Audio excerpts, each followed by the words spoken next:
Okay, so let's hand the stage to the three ladies. And Ajahn Jae will be the moderator for the session. Ajahn Jae ครับ Thank you, Ajahn R. Thank you so much. And thank you, everyone, for being here. This is a very special session, so I'm very excited.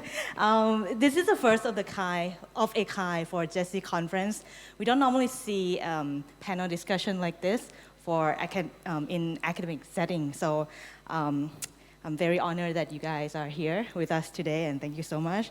I'd like to welcome everyone to WiSE Talk, a session geared toward women in software engineering. Last Friday on the 23rd, it was an International Women in Engineering Day. And if you guys are familiar with the SWE, which is IEEE Society of Women in Engineering, they have recently celebrated 25 years of promoting aspiring women and girls around the world to follow their academic interest and career in engineering and science. So today we have two very special guests, highly accomplished engineers in their own right. Please welcome Dr. Chanikarn Wongviriyawong, Assistant Professor of King Mongkut University of Technology, Thonburi, and CEO of EATLAB. And welcome back to the stage, Dr. Phitchaya Phothilimthana. Right, so can we keep it casual? Can I address you guys as Dr. Mangpo and Dr. Mint? Okay, thank you. And if either of you has questions for each other, please just feel free to jump in, okay? So both of you are pioneers. I would say pioneers, because Dr. Mangpo, you're the first Thai female student who competed in Computer Olympic, right? And you won back-to-back. And Dr. Min, your company is the first spin-off in your university, right? So before we explore both of your journey, can you tell us what is your day-to-day like? Say, sure. Yeah, I can go first. Okay. Thank you so much, Phitchaya. And it's great to actually be seeing you in this amazing space here. So yeah, my name is Mint. I'm a CEO and co-founder of EATLAB, which is a startup that provides AI solutions for the real sector, including retail and restaurant industry. So my day-to-day job is really to listen to people and to learn. So because right now I'm managing a team, right? So as a leader, my job is to make sure that everyone is heading towards the strategic direction, and for me to actually be the person that my employees would like to talk to and consult and really improve on their own personal development, which then leads to the company development. So it's more like I'm managing, but yeah, I still enjoy a lot of academics, just not as much detail. Right. So yeah. Yeah. Okay. What about you, Mangpo? What does Google researcher do? Yeah. Right. So as I mentioned earlier, I joined Google about almost 5 years ago, right after my PhD. So I'm somewhat more junior, right? So at the beginning, when I started as a researcher at Google, I think it's very similar in grad school because my position at Google is a researcher, so I have to do research. So it's very similar to my PhD days where I do a lot of reading papers, coding, prototyping. So a lot of coding time, which I really enjoy because it's a lot of fun, because I like writing programs. But now, since the project that I work on become more mature, as I mentioned, that I actually lead this research effort. So it's not just me anymore. So there are other people. There are a few other researchers that work with me, and engineer from production team that try to productionize the research prototype that I have built.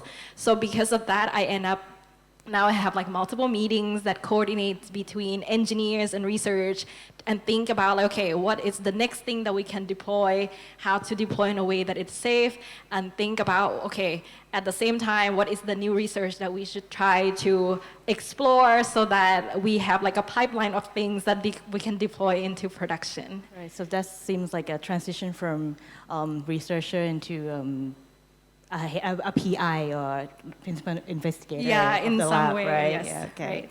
Right. Can you let us know what the Google Moonshot is? Because you were working in that project, right? Yeah, so I'm part of Google Brain, which is now merged into Google DeepMind. So it's called Google DeepMind, but technically I'm still kind of in Google Brain. So it's a big research lab for machine learning, and in Google Brain or DeepMind, we really encourage researchers to do something that is very ambitious and not just, as an individual researcher, like a grad student, you can work on like a small project and get publication out of it.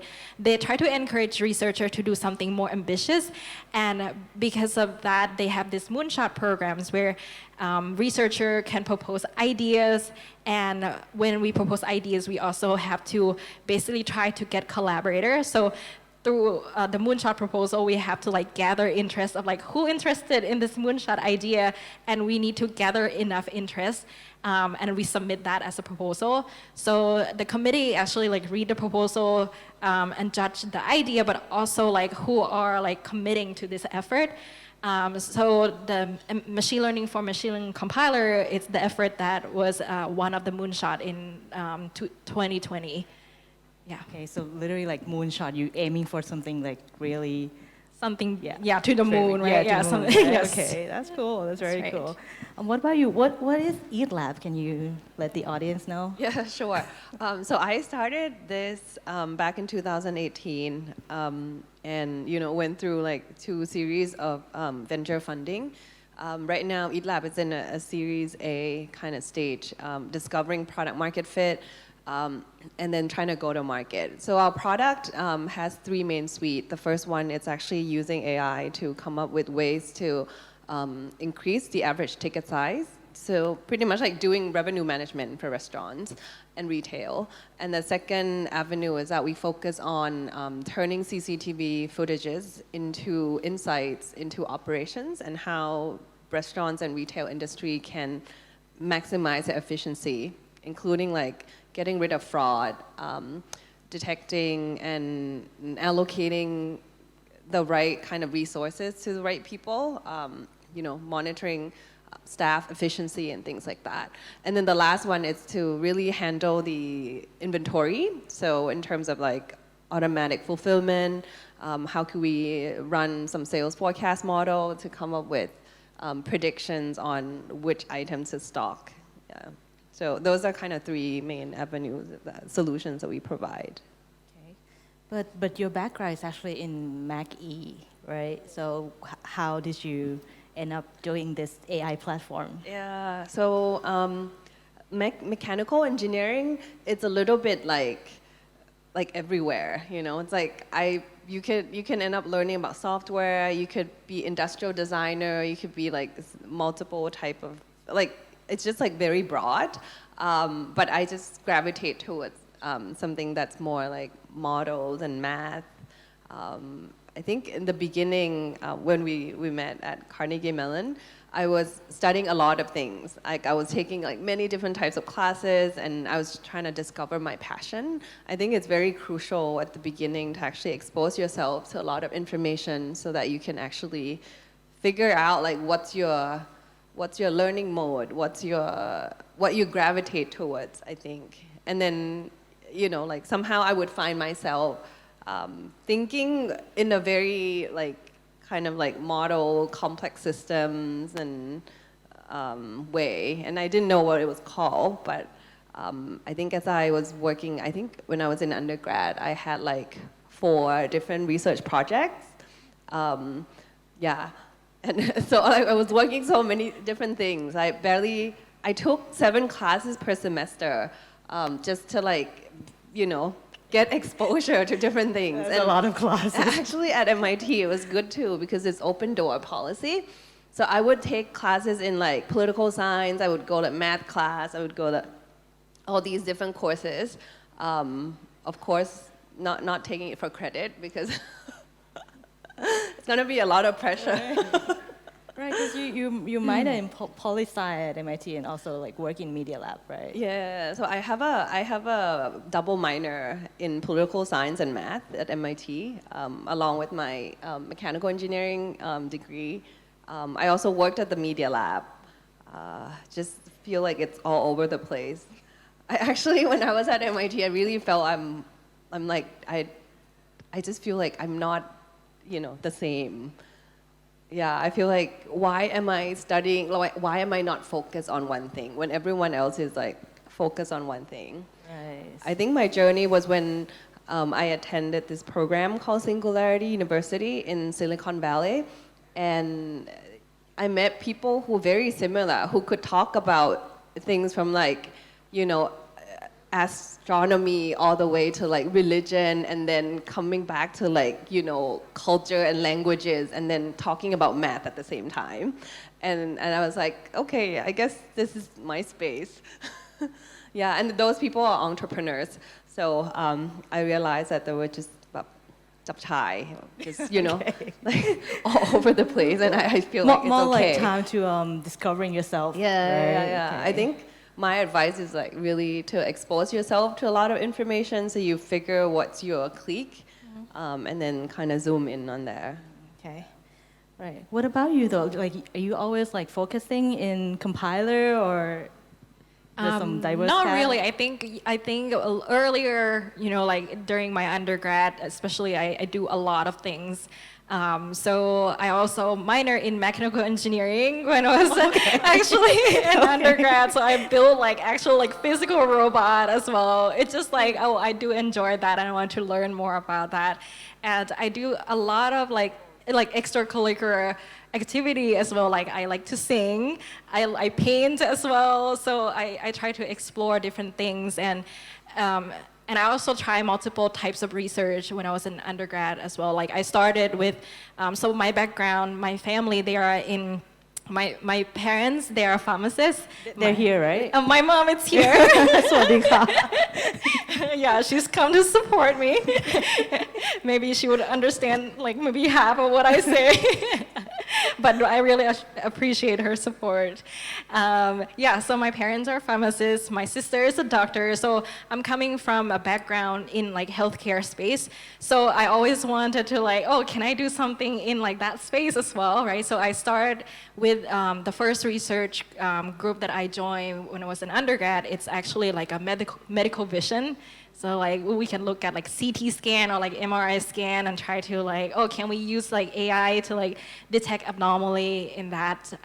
So that was fun too. But then I think for me, it's like I explore a lot of things, and then I look at like what are the opportunities, right? And I take and try to like see what is the best opportunity for me at different certain moment of time. And what happened was that like that project didn't work out the way I want, but then I was taking a compiler class by chance because one of my good friend, he was like, hey, do you want to take this class with me? And I know that he's really good, so like we're gonna have fun like working on a project. Like I don't actually have to take a compiler class, it's not a required class. But I'm like, hey, yeah, sure, it should be fun. And then I took a compiler class.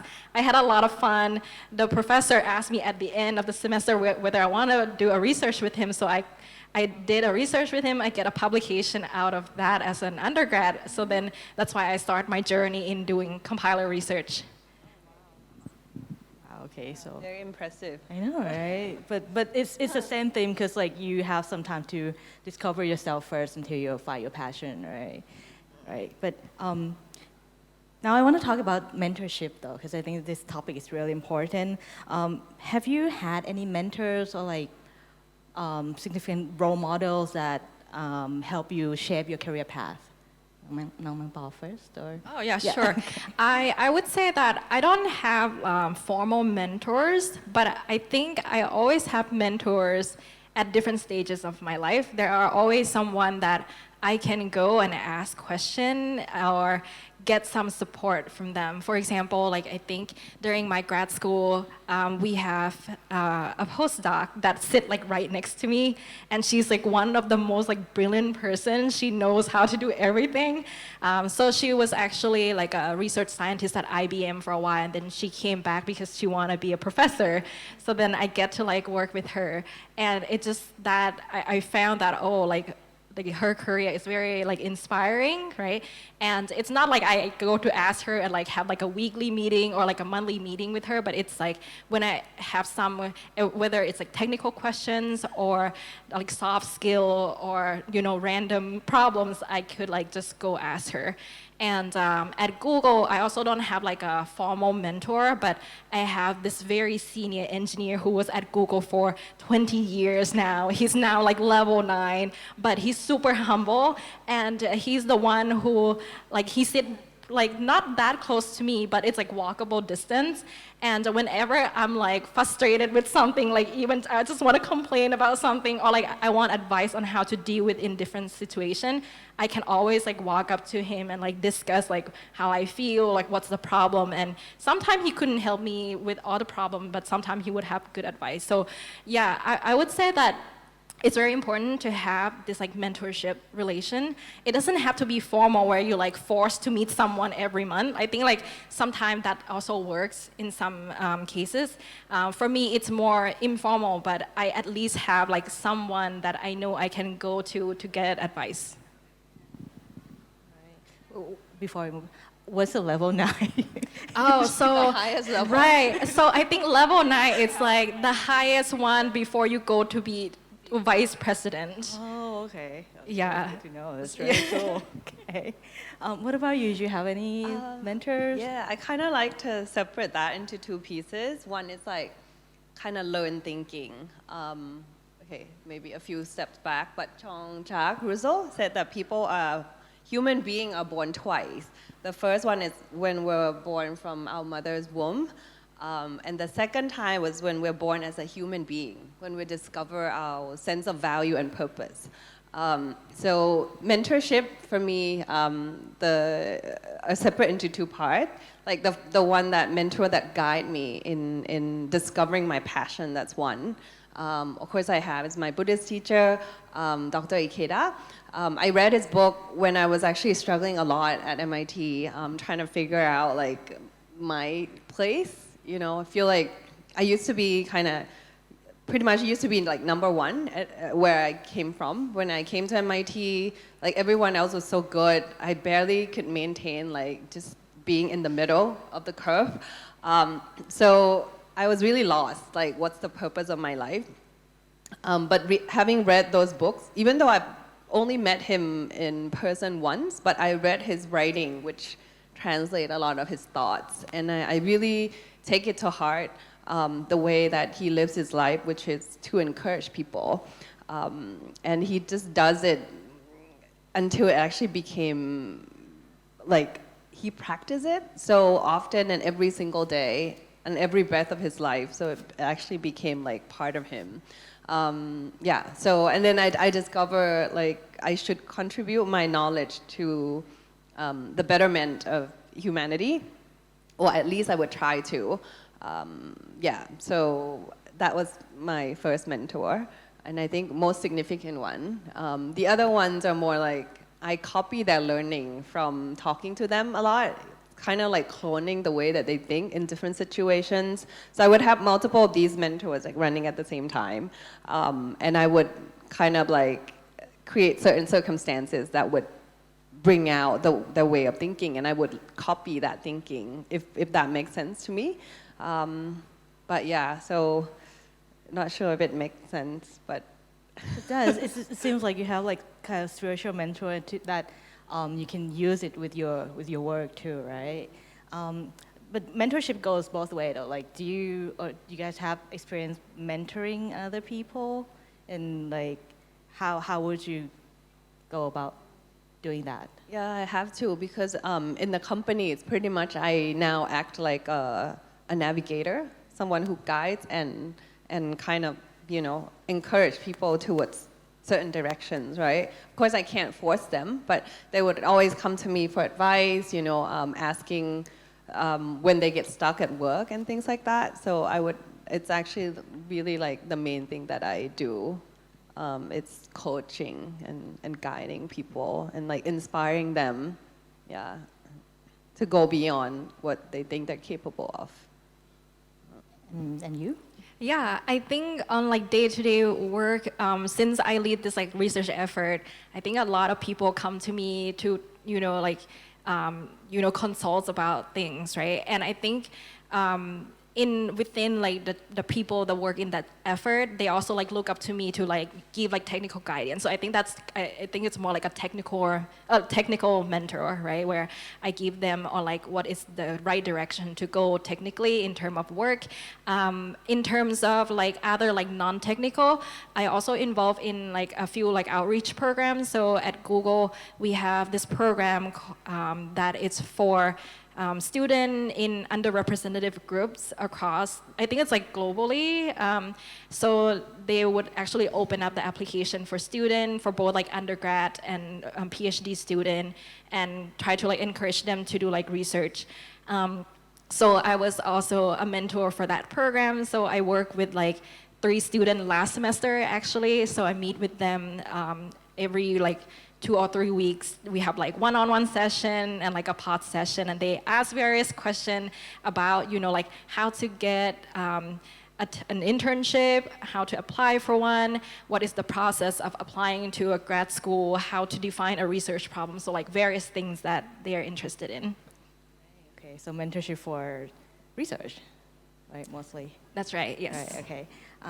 But I was wondering if you have like unique experience or challenge that you guys face as a woman for your work.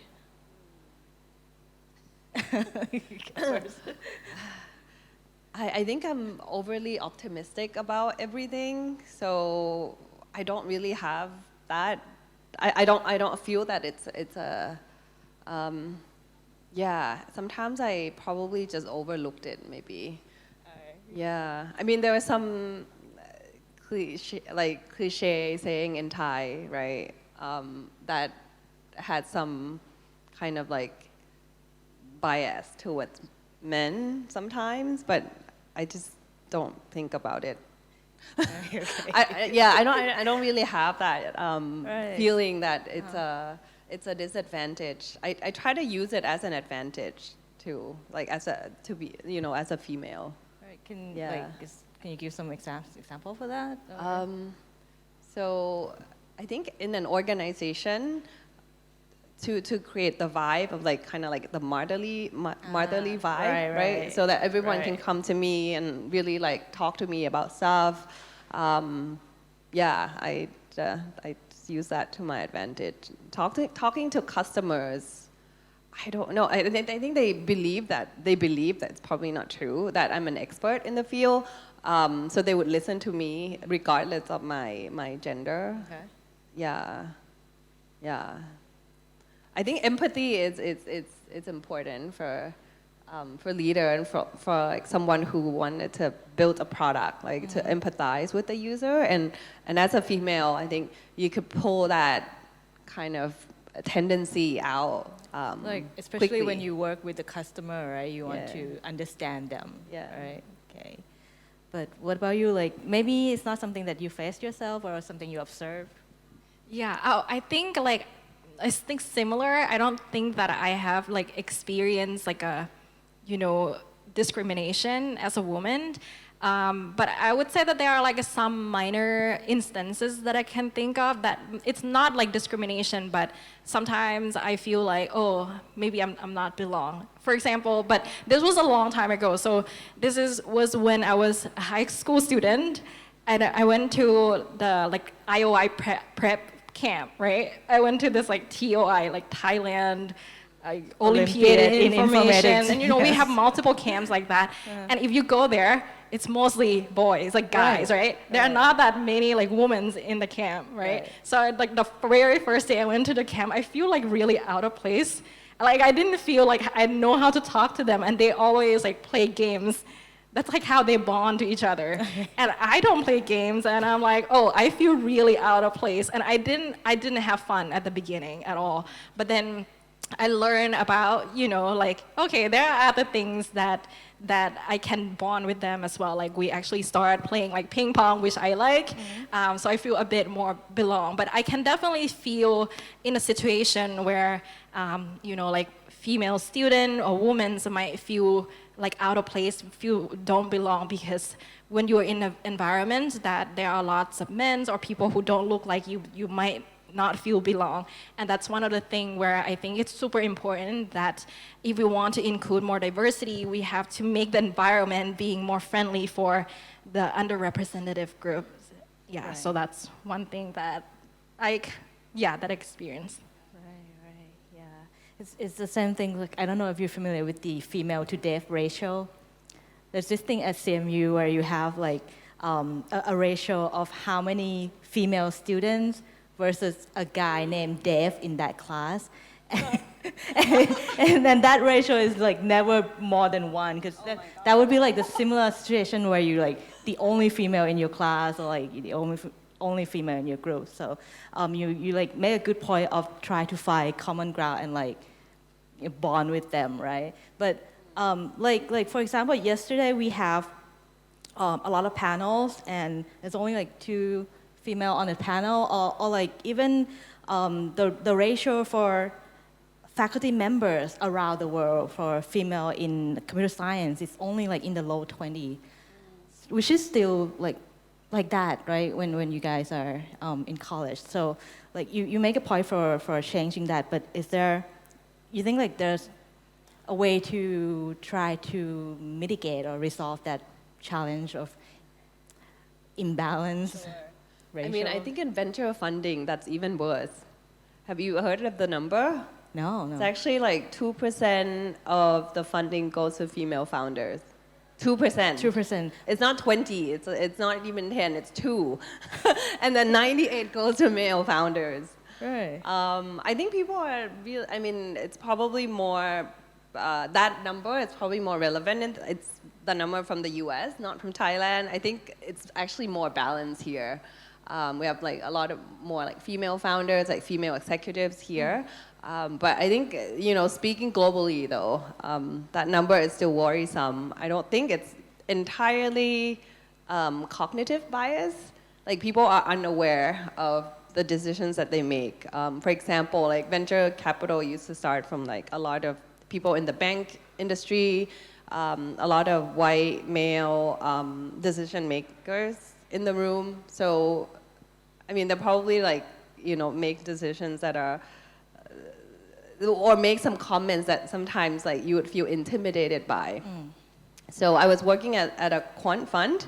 I was the only female quant trader there for the longest time, for like 2 years, right? I was the only female student in the physics Olympiad camp. But yeah, like, I just wish that there were more girls there. I think partially we also did it upon ourselves too, that a lot of the times, like, the tendency of women is to devalue ourselves, right?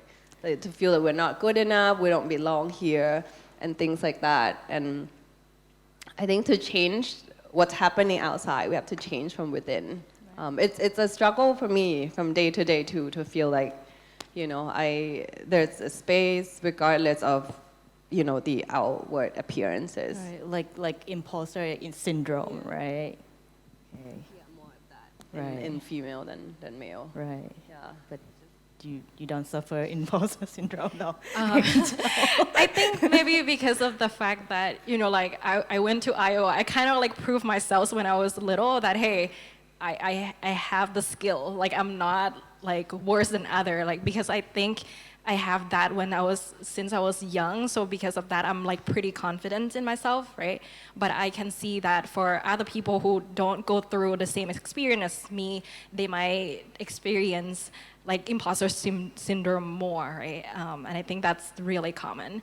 And I think the other thing that I think it's really related to this like, imbalance ratio of like gender, it's also like how society or like family raise their kids, right? There is always like the notion of like, oh, when you raise like a girl, you try to push them to play with a certain set of toys, right? Or with the guys, they play Lego. With the girl, they play something else, right? Barbie.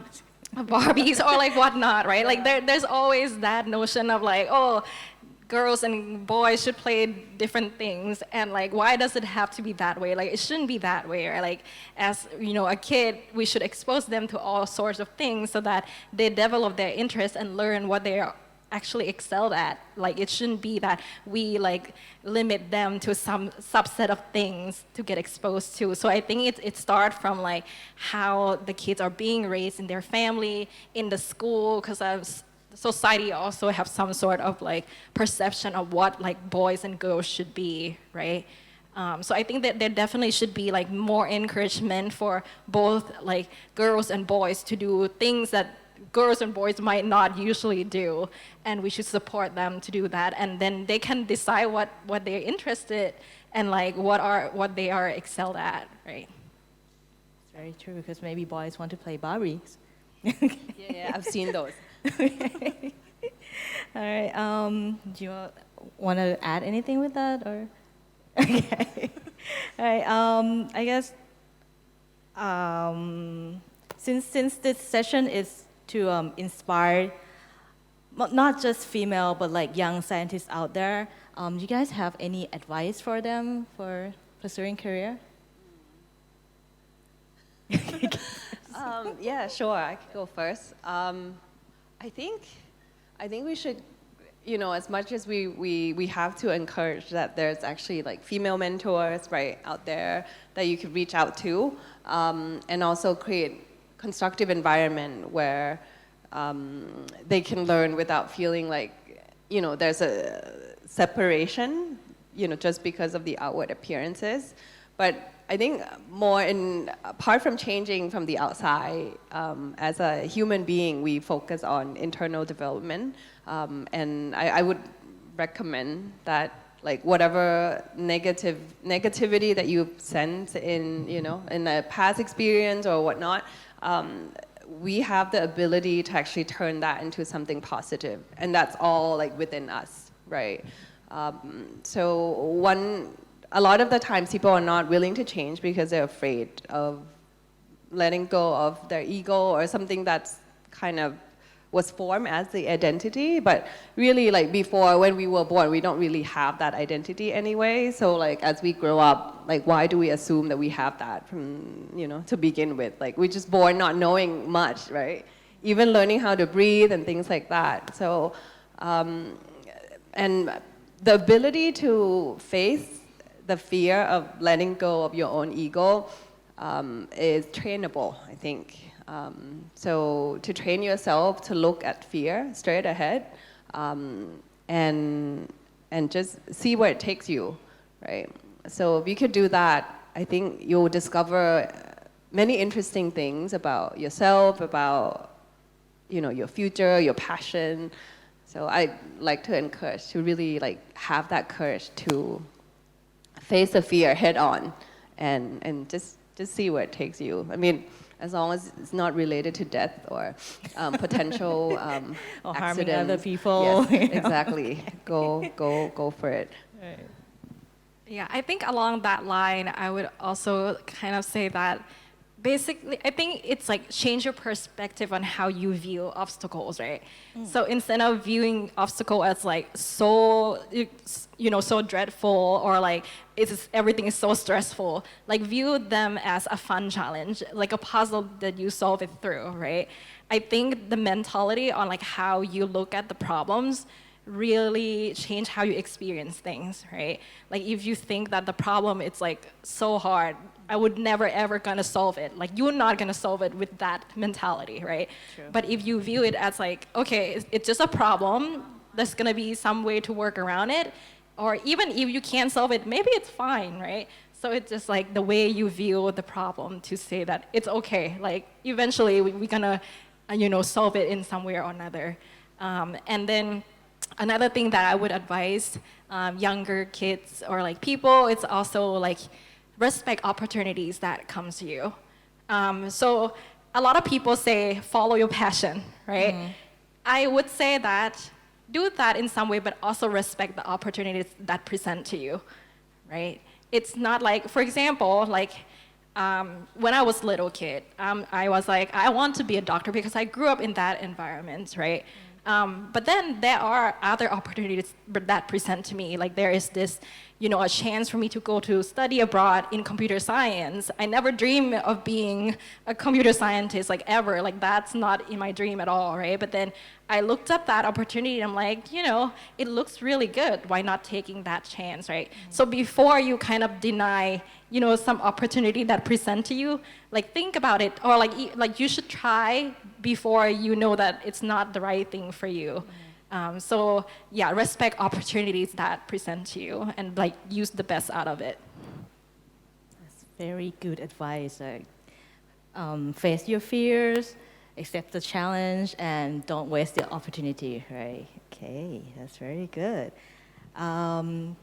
Well, I think it's almost time for lunch, but I would like the audience, if you guys have any question for, yes, that's the question in the back. Can we have the microphone for the gentleman in the back, please? Over there in the, oh, okay.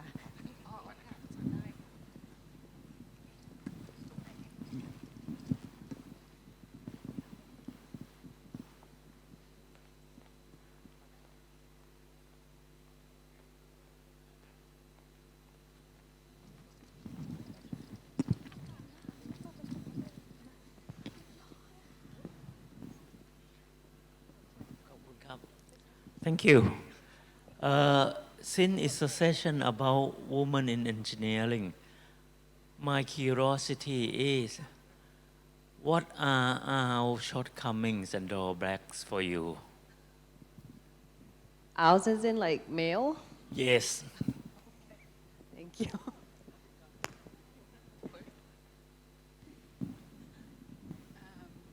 Let me repeat the question. What is the shortcoming and drawback? Let me turn that into a more positive questions. Okay, so I think It is a positive question. We try to frame the question. okay, right. So I think one thing that that men can definitely help, bringing more diversity into like the community is being supportive, right? So I think that, for example, this is something that actually happened to me where, I'm a fairly junior researcher at Google. I started this new project, and sometimes when I meet new people, there are times that I don't feel confident in a way that, because they don't know me, how can I make them like trust me? So sometimes I will bring in like a senior engineer who knows my work really well and know that I know the things I'm doing and I'm like the person who lead this effort. So I kind of bring them as my ally to kind of like support me into these meetings. And you can also do that too, right, to your female peers. And there are things like, this is not happening to me, but it's like the negative experience that another woman colleague that told me about where they are actually really successful. They also lead another very big research at Google, and they were like meeting with like a product team, but the product team don't really know them. And then in the meeting, there are like multiple group members, including the lead, which are female, and then like other non-leads that are like a male engineer. And then when the product team meet with them, they end up like always addressing the male colleagues and not the actual lead. And in that situation, as a male colleague, like you can think of that as, okay, this is the opportunity to show that you are a good ally and kind of like direct and like tell the other people who don't know that, hey, the leads are actually these two who like knows most of the technical knowledge. So I think being supportive and knowing like, when to intervene, when to like advocate for your peers are super important. Yeah. Yeah, definitely. Like for the male colleague to be supportive of us, that would be a not Thank you. shortcoming. Are we not supporting you enough?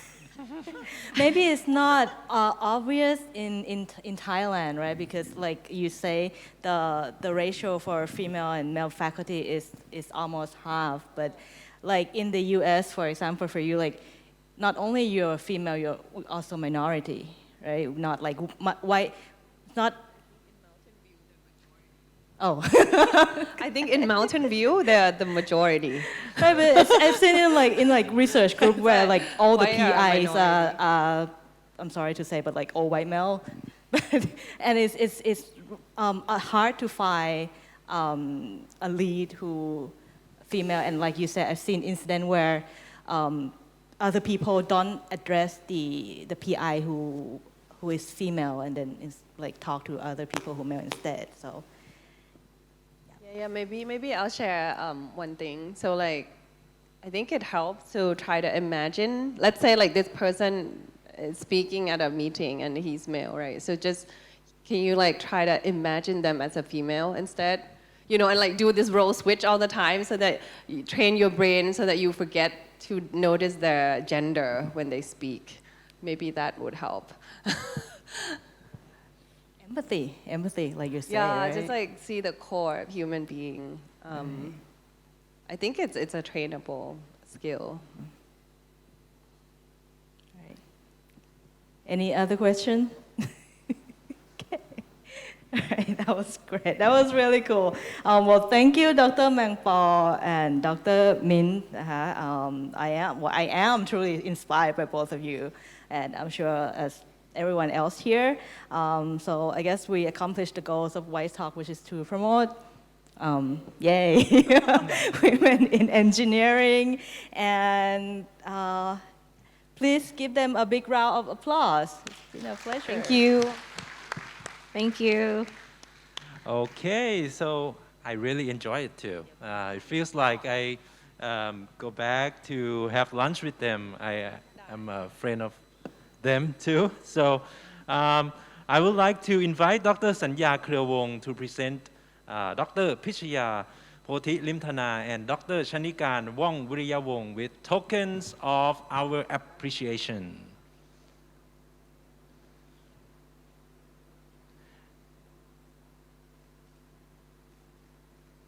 How about big round of applause, please? Yes.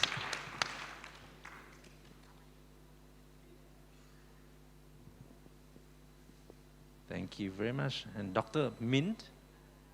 Yay! Okay, thank you all again. And thanks for our special guests this morning.